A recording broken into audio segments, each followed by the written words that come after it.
நீங்கள் ரொம்ப நம்பினவங்க உங்களை ரொம்ப அசிங்கப்படுத்தி உங்கள் லைஃப்பில் இதுக்கப்புறம் நான் அடுத்து என்ன அப்படின்னு யோசிக்க கூட முடியாத அளவுக்கு உங்களை கஷ்டப்படுத்துகிறாங்க அப்படின்னா ஒரு விஷயத்தை மட்டும் மறந்துடாதீங்க. இது உங்கள் வாழ்க்கை. அவங்க என்ன வேணால் பேசிட்டு போட்டும், என்ன வேணால் பண்ணிட்டு போட்டும். உங்களால் நான் வாழ முடியும் அந்த நம்பிக்கையை மட்டும் பிடிச்சிட்டு வாழுங்க. உங்களால் என்ன செய்ய முடியுமோ அதை செஞ்சு உங்கள் லைஃப்பை அடுத்த கட்டத்துக்கு கொண்டு போக முயற்சி பண்ணுங்கள். ஒரு பழமொழி சொல்லுவாங்க, ஒரு நல்ல அனுபவமும் நல்ல அவமானமும் தான் நம்மளை ஒரு நல்ல நிலைமைக்கு கொண்டு போகுமா. ஏன்னா இது ரெண்டும் தான் நம்ம அடுத்த கட்டத்துக்கு கொண்டு போகிறதுக்கு ஒரு பாதையாக நம்ம கண்ணுக்கு தெரியும். இதை எத்தனை பேர் ஒத்துக்கிறீங்க? நல்லா யோசிச்சு பாருங்களேன். நீங்கள் நிறைய அவமானப்பட்டிருப்பீங்க. அந்த இடத்துல ஜெயிச்சு சந்தோஷமாக நிற்கணும்னு கம்பீரமாக நிற்க ஆசைப்படுவீங்க.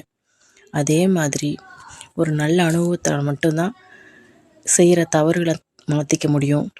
சின்ன சின்ன தோல்விகளையும் சமாளித்து வெளியே வர முடியும். ஸோ இது ரெண்டுமே நம்ம லைஃப்க்கு ரொம்ப முக்கியங்க.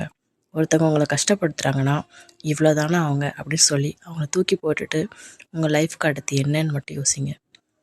நீங்கள் சந்தோஷமாக வாழ்கிறதுக்கு உங்களுக்கு முழு உரிமை இருக்குது. அதை மட்டும் பிடிச்சிட்டு சந்தோஷமாக வாழுங்க. சொன்னது புரிஞ்சிருக்கும்னு நினைக்கிறேன்.